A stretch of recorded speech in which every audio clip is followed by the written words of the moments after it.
Oke, saya ucapkan selamat siang dan Assalamualaikum warahmatullahi wabarakatuh. Ya, pada video pembelajaran hari ini, ya kita akan mempelajari materi untuk kelas 12, yaitu mengenai reaksi redox. Ya, jadi dulu waktu kelas 10, ya kan sudah pernah dapat materi reaksi redox, ya, itu adalah materi yang sifatnya masih dasarnya. Ya masih dasar dan yang masih sederhana. Nah, di kelas 12 ini eh, materinya adalah menyetarakan reaksi redox. Ya, baik, kita ikuti.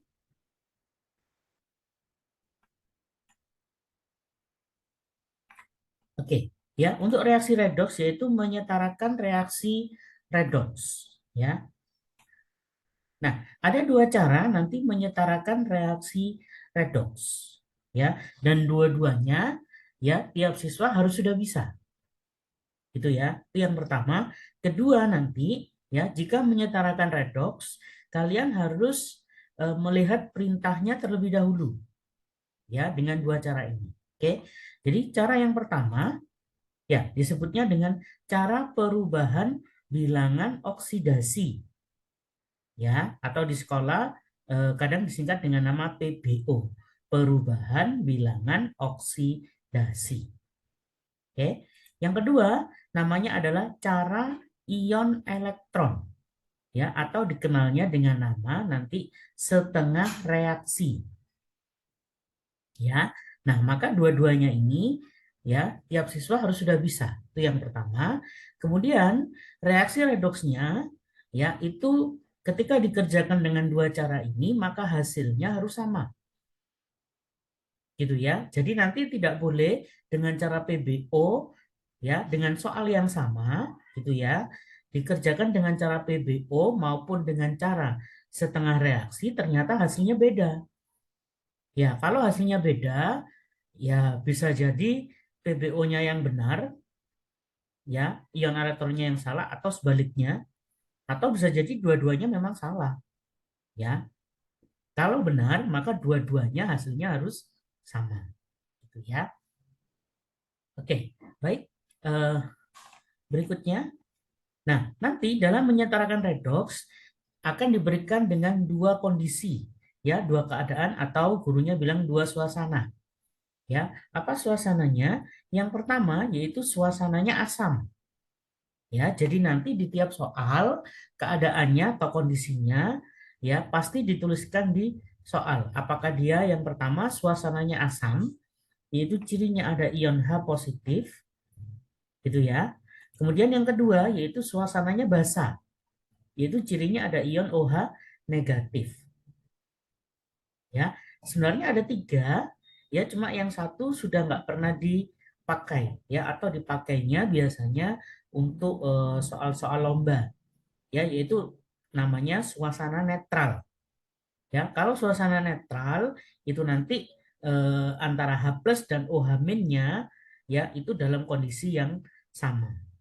Ya, cuma dalam hal ini kita tidak pakai ya yang sering kita pakai ya yang sering pada umumnya sekali lagi di kelas 12 yaitu suasana asam atau keadaan asam dan juga keadaan basa. Gitu ya. Seperti halnya materi asam dan basa saat di kelas 11, tentu cirinya sama setiap asam ya cirinya pasti ada ion H positif dan setiap basa cirinya pasti ada ion OH negatif. Oke. Nah, kita mengingat kembali terlebih dahulu materi redox kelas 10. Ya, jadi yang pertama kita bahas yaitu mengenai perubahan bilangan oksidasi.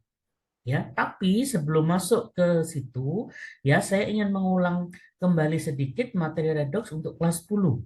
Ya, mungkin yang kadang siswa sering lupa, gitu ya. Maka saya ulangi kembali tujuannya untuk mengingat sehingga saat mengerjakan soal nanti jauh lebih mudah. Oke. Nah, masih ingat ya bahwa ada reaksi namanya oksidasi, ada yang namanya reduksi. Ya, kemudian reaksi oksidasi dan reduksinya itu berdasarkan macam-macam. Yang pertama ada berdasarkan oksigen, yang kedua berdasarkan elektron, yang ketiga berdasarkan bilangan oksidasi. Oke, baik. Kalau berdasarkan oksigen, masih ingat ya bahwa oksidasi itu namanya mengikat oksigen. Itu ya. Nah, contohnya bisa lihat di bawahnya, C ditambah O2 menjadi CO2. Itu namanya oksidasi. Oke, kalau berdasarkan elektron, ya, kalau berdasarkan elektron, maka oksidasi adalah melepaskan elektron. Jadi kebalikan daripada oksigen. Gitu ya. Nah, contohnya dari Na menjadi Na positif ditambah E. Ingat-ingat ya, kalau melepaskan itu artinya di kanan. Ya, yang dimaksud kanan adalah setelah tanda panah. Gitu ya. Tapi kalau mengikat itu sebelah kiri. Kiri itu maksudnya sebelum tanda panah. Ya, bisa difahami ya. Baik, kemudian kalau berdasarkan bilangan oksidasi, ya, yang namanya oksidasi itu meningkatnya bilangan oksidasi. Ya, nah contohnya ini 2Cl- menjadi Cl2. Oke, bilangan oksidasi itu dilihat yang atasnya seperti ini. Ya, ini kan -1 kali 2, yaitu -2. Ya, kemudian kalau tidak ada apa-apanya, di atas tidak ada plus, tidak ada minus, maka 0. Ya, nah sekarang kita cek -2. Ya, yang ini tadi -2 kan, -1 kali 2 yaitu -2 menjadi 0. Ya, maka bilangan oksidasinya adalah naik. Oke, -2 menjadi 0 itu naik. Ya, baik. Berikutnya adalah reduksi. Nah, kalau reduksi berdasarkan oksigen, pengertiannya adalah melepaskan oksigen. Ya, nah misalnya seperti ini, H2O, dia berubah menjadi H2 plus O2. Ya, nah ingat oksigen itu harus benar-benar lepas dari hanya.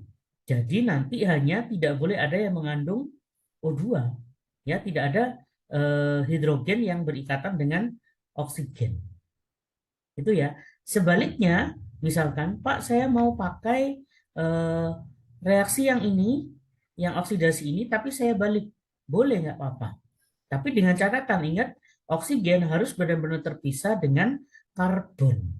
Jadi nanti ya tidak boleh ada karbon yang masih terikat dengan oksigen. Ya, oke. Baik, kemudian berdasarkan elektron, kalau reduksi pengertiannya adalah mengikat elektron. Oke, nah ini contohnya Br plus E yaitu elektron menjadi Br negatif. Ya, mengikat itu artinya elektronnya sebelah kiri. Ya, kemudian reduksi berdasarkan bilangan oksidasi. Nah, yaitu menurunnya bilangan oksidasi. Ya, nah ini contohnya Mg2 plus menjadi Mg saja. Nah, Mg2 plus berarti bilangan oksidasinya 2 atau positif 2. Ya, kemudian menjadi Mg saja. Berarti bilangan oksidasi atau yang di atasnya ini 0. Gitu ya. Nah, maka 2 menjadi 0. Ya, berarti dia turun. Oke. Nah, ini sekilas ya dulu saat materi kelas 10. Oke. Nah, sekarang kita pelajari dan mengingat materi tentang bilangan oksidasi. Nah, jadi bilangan oksidasi yang ada di sini. Nah, sekarang kita pelajari kembali, ya, kita ulang kembali materinya. Mungkin ada yang lupa, gitu ya, sehingga nanti, ya, pada saat mengerjakan menyetarakan reaksi redox, ya, kalian tidak mengalami kesulitan. Oke. Nah, aturan bilangan oksidasi. Nah, jadi bilangan oksidasi itu punya ketentuannya atau punya aturannya, ya. Baik. Nah, bilangan oksidasi logam, ya saya singkat BO, ya bilangnya BO itu bilangan oksidasi maksudnya. Ya, atau kalau di sekolah sering disebutnya bilox. Ya. Jadi logam itu bilangan oksidasinya positif. BO-nya positif. Ya. Kemudian kalau non logam bilangan oksidasinya adalah negatif. Oke, jadi diingat-ingat ya, kalau logam bilangan oksidasinya positif. Kalau non logam bilangan oksidasinya negatif ya, rata-rata ya. Walaupun kalau kalian lihat di sistem periodik unsur ada beberapa non logam tertentu, sekali lagi non logam tertentu yang bilangan oksidasinya adalah positif ya karena keadaan dan kondisi tertentu ya. Tapi kalau secara umum sekali lagi bahwa non logam itu bilangan oksidasinya pasti negatif. Oke. Nah, aturannya antara lain yang pertama yaitu bilangan oksidasi unsur bebas ya. Misalnya unsur bebas itu H2, Cl2, N2, O2 gitu ya. Kemudian logam dengan catatan logamnya berdiri sendiri. Na saja, Mg saja, Ca saja, Al gitu ya misalnya berdiri sendirian ya, dia tidak berikatan dengan yang lain, maka bilangan oksidasinya adalah 0. Itu ya. Jadi saya ulangi, kalau unsur bebas seperti ini dan logam dengan catatan sekali lagi berdiri sendiri ya, bahasa gampangnya kalian sehari-hari bilangnya berdiri sendiri gitu ya. Nah, itu bilangan oksidasinya adalah 0. Oke. Nah, aturan yang kedua yaitu bilangan oksidasi hidrogen selalu positif 1. Ya, kecuali nanti ada namanya senyawa hibrida. Ya, nilainya adalah -1. Oke. Nah, nanti dalam soal saja kalau memang ada senyawa hibrida nanti akan saya beritahukan ya. Tidak saya bahas di sini dikarenakan mohon maaf slide-nya yang tidak cukup ya. Dan senyawa hibrida itu pun kalau untuk soal secara umum dia jarang keluar ya. Oke, baik. Kemudian yang ketiga, bilangan oksidasi unsur O itu oksigen maksudnya, selalu -2. Ya, kecuali namanya ada senyawa namanya OF2 dan peroksida. Ya, peroksida itu golongannya ini H2O2 ya dan Na2O2. Oke. Ya, maka kalau peroksida bilangan oksidasinya oksigen itu tidak negatif 2 gitu ya. Tidak negatif 2 dia melainkan -1 ya. Jadi itu khusus hanya untuk peroksida. Kalau dia secara umum ya bukan termasuk di antara ini ya, maka setiap oksigen pasti nilainya -2. Kemudian yang keempat, bilangan oksidasi unsur dari golongan 1A adalah +1. Kemudian dari golongan 2A adalah +2 dan golongan 3A adalah +3. Ya, nah jadi ini eh, perkecualian ya atau khusus untuk golongan 1A, 2A dan 3A. Jadi plusnya mengikuti golongannya. Ya, kalau 1A berarti +1, kalau 2A berarti +2, 3A berarti +3. Ya. Nah, sayangnya aturan keempat ini hanya berlaku untuk 1A, 2A dan 3A saja. Di atas itu maka ketentuannya tidak berlaku. Ya, misalnya Pak ini golongannya 5A, berarti +5 dong Pak.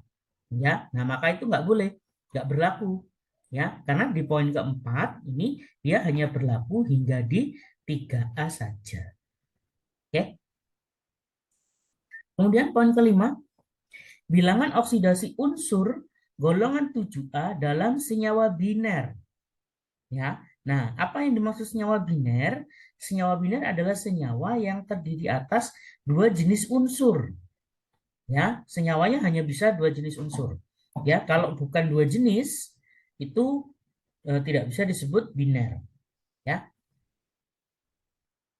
Oke, jadi golongan 7A kalau senyawanya biner nilainya selalu -1. Ya, misal HCl itu biner. Karena terdiri dari unsur H dan unsur Cl, dua unsur yang berbeda.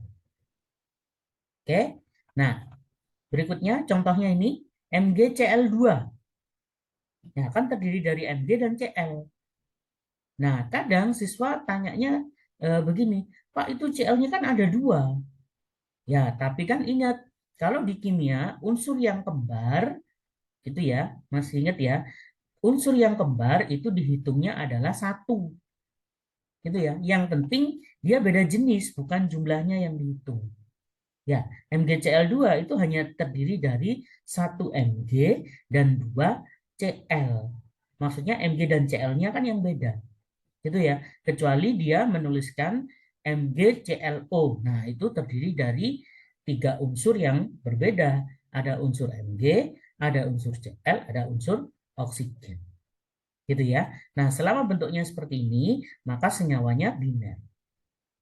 Ya. Nah, golongan 7A nilainya min 1 nilainya. Maka Cl yang ada di belakang ini satu buahnya ya, satu Cl-nya nilainya min 1. Ya. Nah, kalau yang kayak di Mg seperti ini, satu Cl-nya nilainya min 1. Nah, lalu dikalikan angka 2-nya karena jumlahnya 2. Berarti minus 1 dikalikan 2. Gitu ya. Begitu juga Br. Oke. Baik, poin ke-6.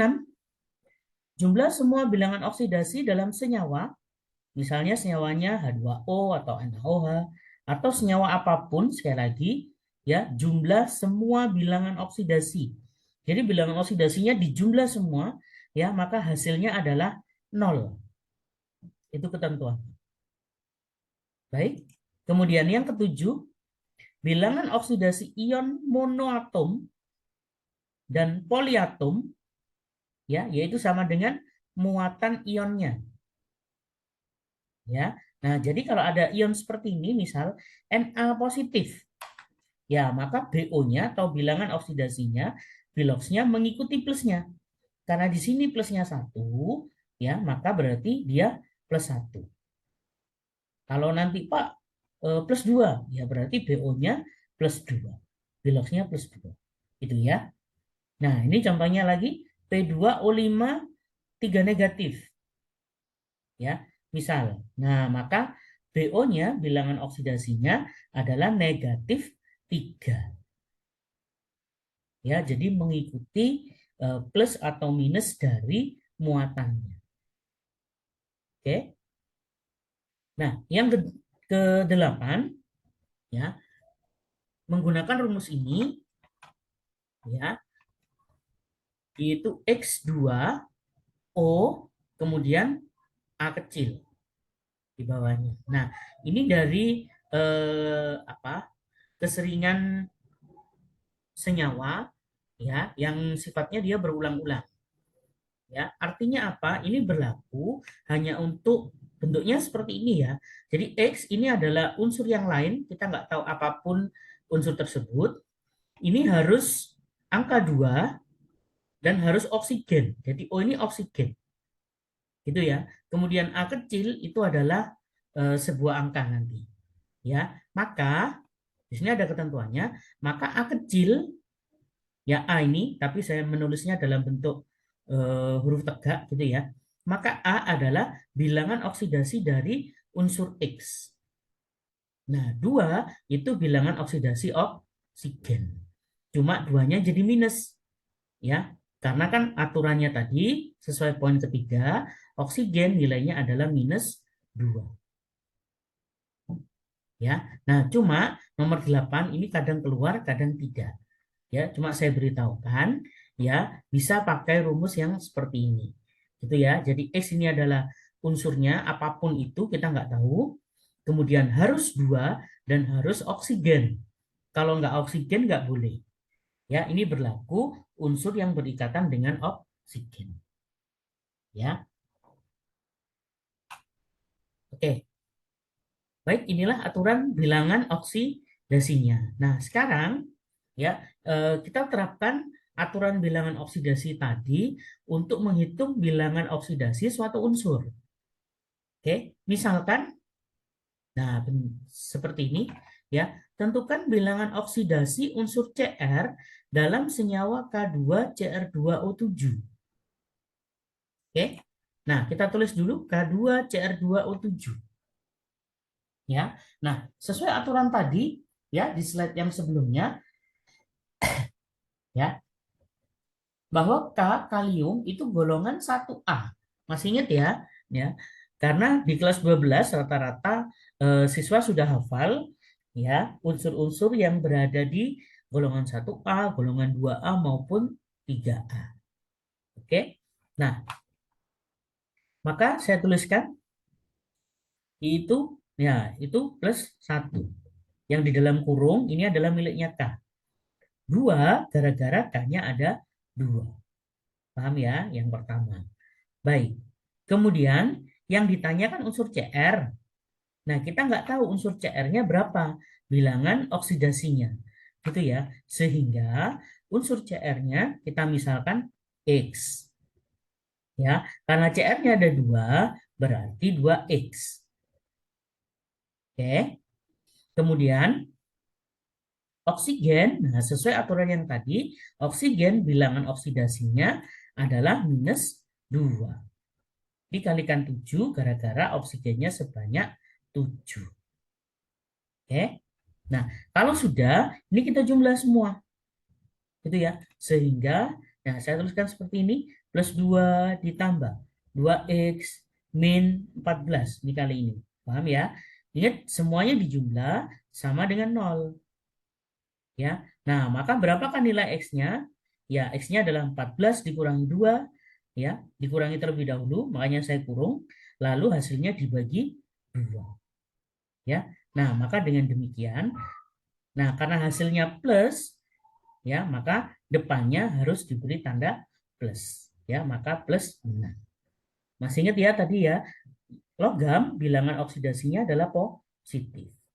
Nah, ketika kalian mengerjakan seperti ini, kalau memang hasilnya positif, ya, mohon di bagian depannya diberikan tanda plus, ya, biar tidak terjadi kesalahan. Ya, ini hanya berlaku untuk bilangan oksidasi. Kalau yang lain ya nggak usah, nggak apa-apa. Ya, baik. Contoh yang kedua, misalnya, tentukan bilangan oksidasi dari Cl pada senyawa HClO4. Oke, saya tulis dulu HClO4. Kalau sudah seperti tadi, H itu positif 1. Ya kan, sudah ada ketentuannya. Oke, hanya positif 1. Yang dicari Cl. Ingat kita nggak tahu Cl-nya berapa. Ya, maka bisa kita misalkan X. Gitu ya. Kemudian oksigennya. Nah, seperti tadi, itu minus 2 dikalikan 4. Ya, karena oksigennya di sini ada 4. Oke. Baik, sehingga kita jumlah yaitu plus 1 ditambah X min 8. Ya. Sehingga nilai X-nya 8 dikurangi 1, ketemunya adalah positif 7. Oke, jadi untuk mencari suatu bilangan oksidasi suatu unsur, ya maka caranya seperti ini. Itu ya, cari yang diketahui terlebih dahulu, kemudian yang tidak diketahui dimisalkan X. Ya, lalu dilihat bentuknya. Kalau memang dia senyawa, ya, yang di atasnya tidak ada plus, tidak ada minus, maka kalau dijumlah hasilnya 0. Kalau bentuknya ion, ada plus 1, plus 2 misalnya, nah maka hasilnya sama dengan muatannya tadi.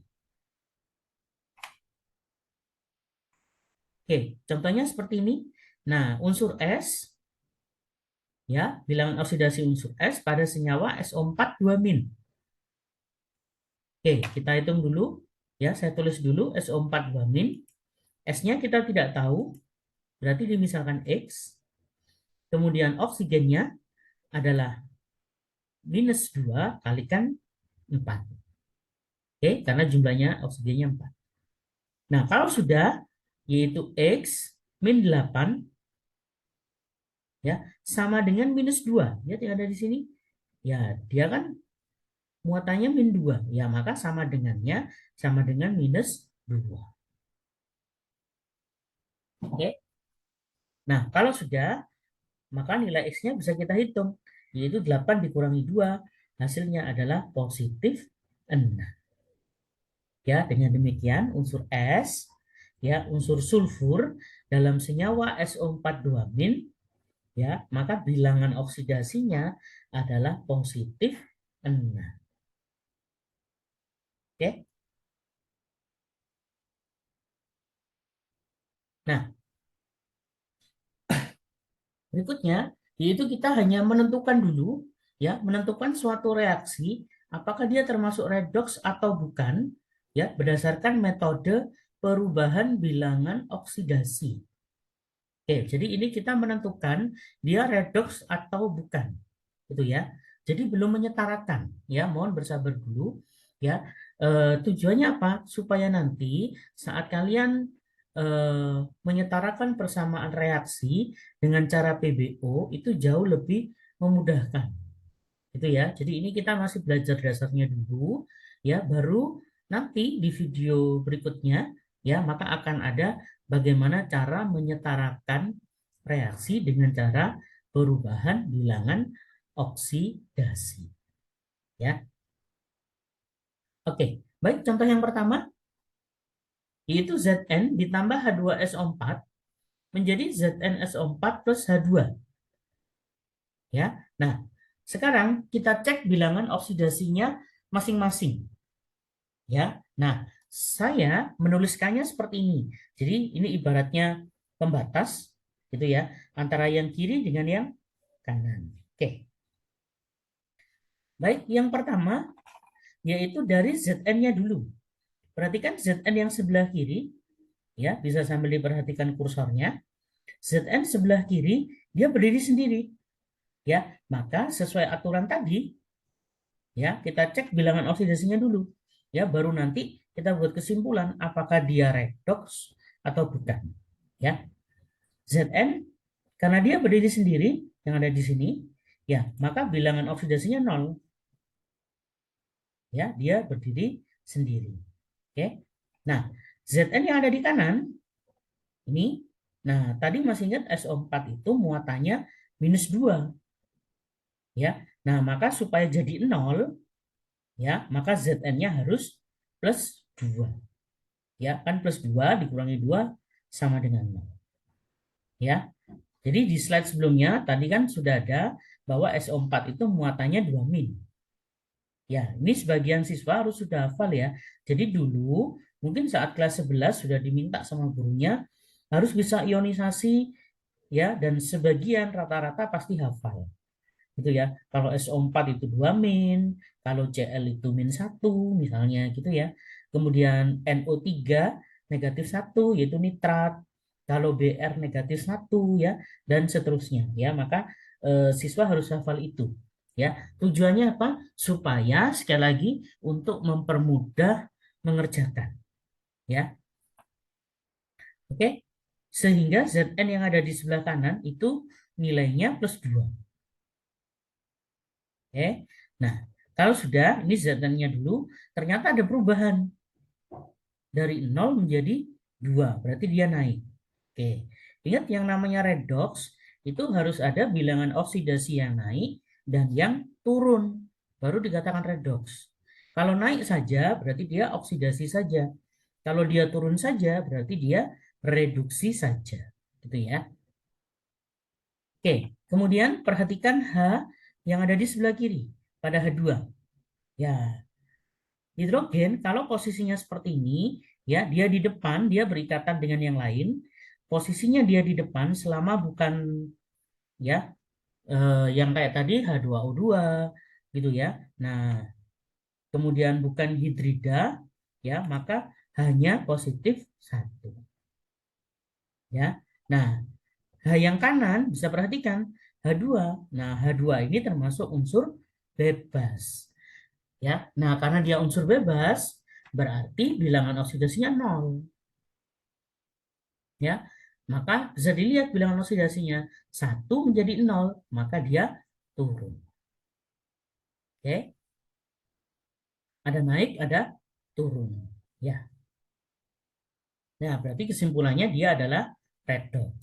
Ya, oke. Tapi bisa kita teruskan, misalnya ya SO4. Nah, bisa cek di sini SO4 muatannya -2 sebelah kiri. Lihat sebelah kanan, dia nulisnya juga sama, S-nya 1, oksigennya 4. Ya, maka dia juga sama, -2. Ya. Nah, ingat redox itu yang mengalami perubahan. Ya, kalau bilangan oksidasinya nggak berubah seperti ini, ya sudah sebenarnya nggak usah ditulis nggak apa-apa. Ya, tapi karena ini masih taraf latihan dan belajar, ya maka bisa ditulis dulu. Oke, nah sehingga kesimpulannya reaksinya adalah redox. Ya, gara-gara apa tadi? Bisa diperhatikan, gara-gara Zn-nya. Kenapa dengan Zn? Kalau ditanya gurunya, Zn bilangan oksidasinya berubah dari 0 menjadi +2. Kemudian hidrogen bilangan oksidasinya dari +1 menjadi 0. Ya, baik, sudah paham ya? Oke.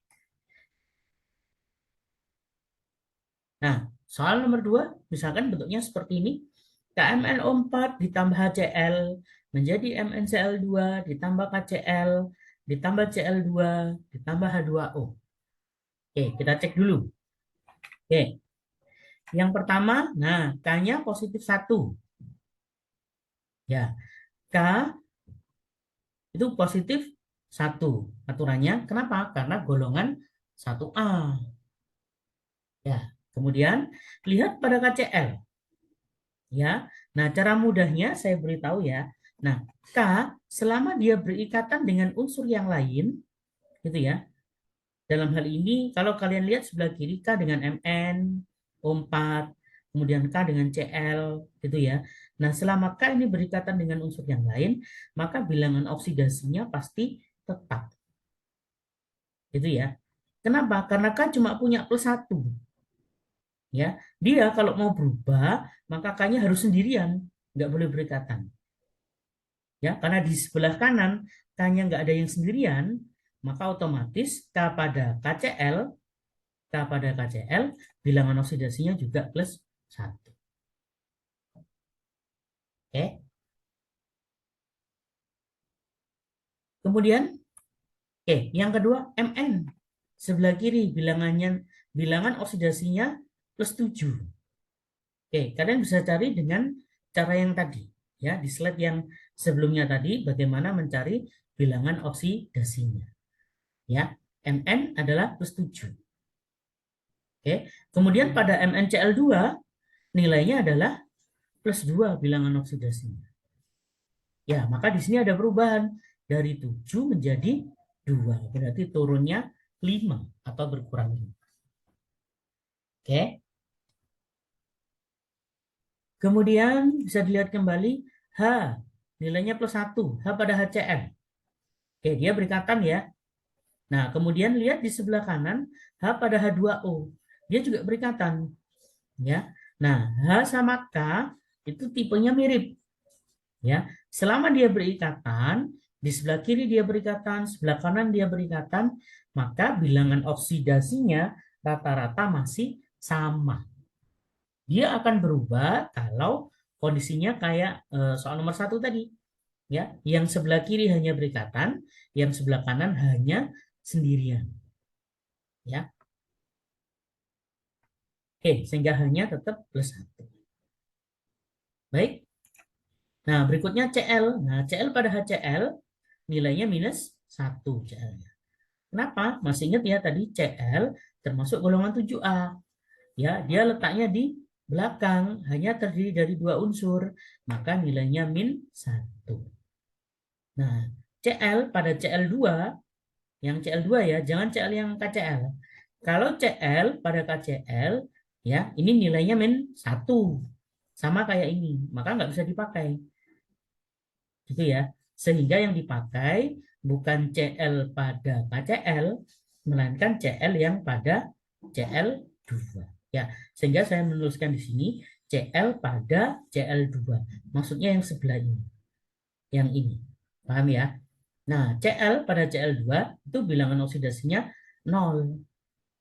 Ya, kenapa? Karena Cl2 itu unsur bebas. Ya. Nah, maka lihat apakah ada yang berubah? Ternyata berubah. 7 menjadi 2, plus 7 menjadi plus 2 maksud saya. Kemudian min 1 berubah menjadi 0. Ya. Nah, maka dengan demikian kesimpulannya reaksinya adalah redox. Ya, karena ada yang naik, ada yang turun. Oke. Nah, soal nomor 3, NaOH ditambah HCl menjadi NaCl plus H2O. Oke, kita cek. Ya, kalau yang bentuknya seperti ini, ya maka Na-nya plus 1. Karena kan dia golongan 1A. Ya, kemudian lihat di sini, sebelah kanan. Na-nya juga masih berikatan.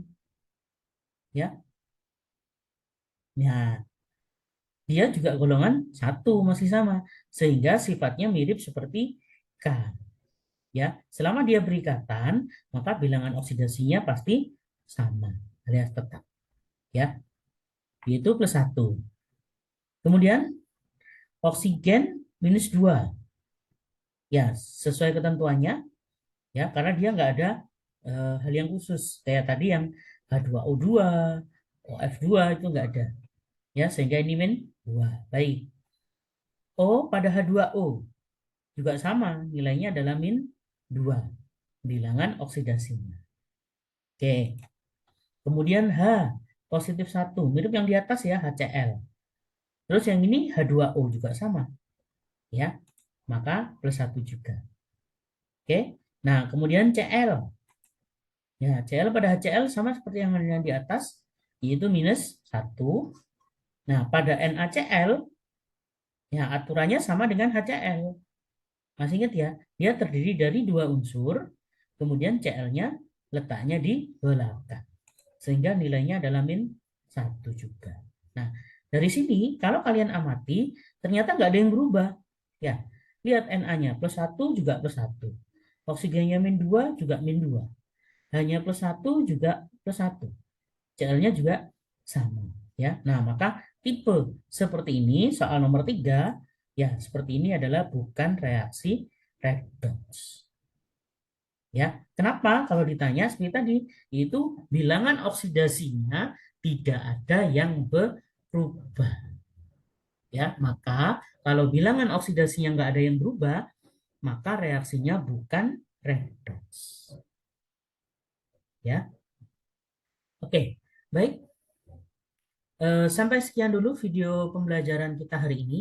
Ya, semoga ini bisa membantu siswa-siswi sekalian untuk belajar dan mengingat kembali materi tentang bilangan oksidasi. Ya, bagi yang masih belum paham, ya, maka bisa saling diskusi dengan teman sebangkunya, ya, atau bisa bertanya ke Bapak Ibu guru yang ada di kelas masing-masing, ya, untuk bisa mungkin menjelaskan lebih rinci kembali, gitu ya, sehingga kalian bisa mengerti tentang materi ini dengan mudah, ya.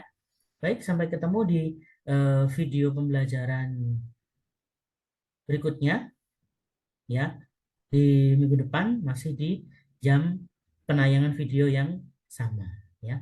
Baik, saya akhiri sekian dan wassalamualaikum warahmatullahi wabarakatuh. Ya, baik, inilah yang bisa saya share untuk siswa-siswi sekalian, ya.